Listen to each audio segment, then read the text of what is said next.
Good evening and thanks for choosing Twin State Sports. I'm Zach Siminar. The Ole Miss Volleyball team will be in our nation's capital this weekend to wrap up the non-conference schedule with a pair of out-of-league games. Rebels will take on Howard and then American. And after an 0-3 start, the Rebels have reeled off 6 wins in a row, and they hope to take that momentum into SEC play if they can get through this weekend in good shape. I think we've gotten a lot done in practice and in matches over the last 2 weeks, and just really encouraged with the trajectory of the team at this point. I thought we've had a couple of great practices this week, and that's encouraging, being 5 weeks in, that we're still having practices that we as coaches can look back on and say, hey, that might have been our best practice. Coach Sean Payton has declined to name a starter for the New Orleans Saints' first game without Drew Brees. Payton said today that the team will approach this weekend's game with 2 quarterbacks in Teddy Bridgewater and Taysom Hill. Brees will have surgery on his right throwing thumb today, and they don't expect him back for about a month or more. Team won't place Brees on IR, which would have required him to miss at least 8 weeks. In the meantime, Coach Payton believes the Saints could gain an advantage over this weekend's opponent, Seattle, by having them prepare for 2 QBs with different styles. And the presumptive starter at this point, Teddy Bridgewater, spoke about his opportunity today.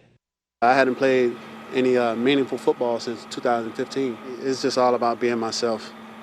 And that's been my message to the guys when we're out there on the field. Just be you. You know, you don't have to be anyone spectacular. You don't have to, go out of your way. If everyone just can be the best version of themselves, we'll help this football team win football games. I know what it takes to play at a really high level, and so, Drew's not here, which is disappointing. But I'm sticking to the same routine. I'm doing what he would do as if he were here and if he was preparing to play. Start of NBA training camp is less than 2 weeks away, and it appears as if the New Orleans Pelicans will be healthy when they report for camp at the end of the month. According to the latest report, new acquisitions Brandon Ingram and Lonzo Ball have been full participants in the team's voluntary offseason workouts. Now, Ingram missed the final 5 weeks of last season while suffering from a form of blood clot in his right shoulder area. Ball had ankle issues and was shut down on March the 9th. Pelicans open training camp on October 1st. Pittsburgh Pirates all-star closer Felipe Vasquez is facing new felony charges in Pennsylvania related to an alleged sexual encounter with a minor.